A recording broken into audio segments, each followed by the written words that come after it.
Stock market में पैसे बनाने के दो तरीके। जो एक ट्रेडिशनल तरीका है कि आप कोई कंपनी देखो, वो कंपनी की रिसर्च करो, आप एनुअल रिपोर्ट पढ़ो वगैरह वगैरह, फिर आप डिसाइड करो कि मुझे स्टॉक खरीदना है और आप उसको होल्ड करके उसमें पैसा बनाओ। तो ये ट्रेडिशनल तरीका है। एक दूसरा तरीका है जिसे हम कहते हैं, जो हम गुजरातियों में कहते हैं भाव भगवान जी।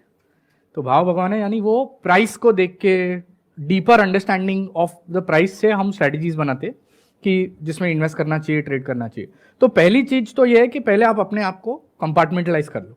तो that's what we also do कि हम जब कोई लॉन्ग टर्म इन्वेस्टमेंट बेट लेते, we try and generate a key insight. हम एक कोर इनसाइट जनरेट करने की कोशिश करते हैं कि ये बिजनेस में क्या अलग है। Why is this business a great business? Why will this business make money for its shareholders? Why is it going to be a good value proposition for customers and the entire ecosystem? और जब हमको वो कोई business में differentiated insight मिलती है, तब हम कॉन्सेंट्रेटेड बेट लेते और वो बेट को प्ले आउट करने की कोशिश करते over a period of time, and that's how big money gets made. और आज तक की आपकी सबसे बड़ी कॉन्सेंट्रेटेड बेट क्या है? इन द सेंस पूरा जो आपका पोर्टफोलियो साइज है उसका कितना परसेंट आपने एलोकेट कर दिया था एक पर्टिकुलर स्टॉक में? I think I have even gone up to 60-70%। This is unlike जो टिपिकली जो कहा जाता है स्टॉक मार्केट में, that never put all your eggs in one basket. तो 60% is a fairly large amount of stake of your portfolio. So this was your personal money या फिर वो पब्लिक का पैसा? So this is my personal money. Then you can take that bat, right? This is my personal. And see, I think आपने बहुत बढ़िया बात कही कि लोग हमें सिखाते हैं कि आप डाइवर्सिफाई करो, बट ये जो डाइवर्सिफिकेशन का फंडा है ना, वो एप्लीकेबल है अगर आप नहीं जानते आप क्या कर रहे हो। Let's take a case in point. आप राकेश झुंझुनवाला जी देख लीजिए। Titan for most part of his life has been anywhere between 50 to 65% of his portfolio, and that is where he made most of his money. इवन आप आज की तारीख में Warren Buffett देख लीजिए। Apple is the stock where he owns his largest position. Apple is almost 40% of his portfolio. तो सी, आप शुरू करते हो तब वो आपके पोर्टफोलियो का छोटा पार्ट होता है, इट कुड बी 10-12%, बट क्या हो जाता है जब भाव चलते जाता है, प्राइस चलते जाती है, अप्रिसिएशन होते जाती है, then the weight increases. I understand. So if you know what you are doing, then concentration of bets is the best way of making big money.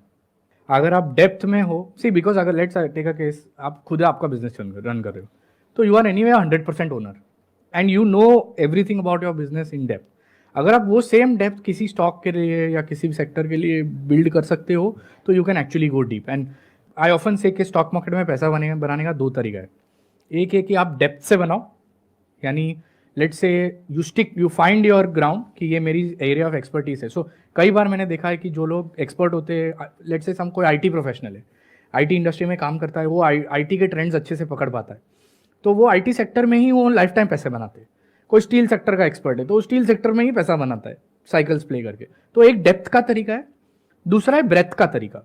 आपको किसी भी एक कोई चीज़ की ब्रेथ नहीं है, तो आप बाय एंड लार्ज आप इंडिया पे बैठ ले रहे हो कि आप इंडिया के जो टॉप बिजनेसेस है उसमें आप बेट लो, either by way of direct equity portfolio, या आप किसी इंडेक्स फंड में डाल दो या म्यूचुअल फंड में डाल दो। तो आपको ब्रेथ, जैसे इंडिया कंपाउंड होगी, इंडिया ग्रोथ होगी, you will keep compounding your wealth.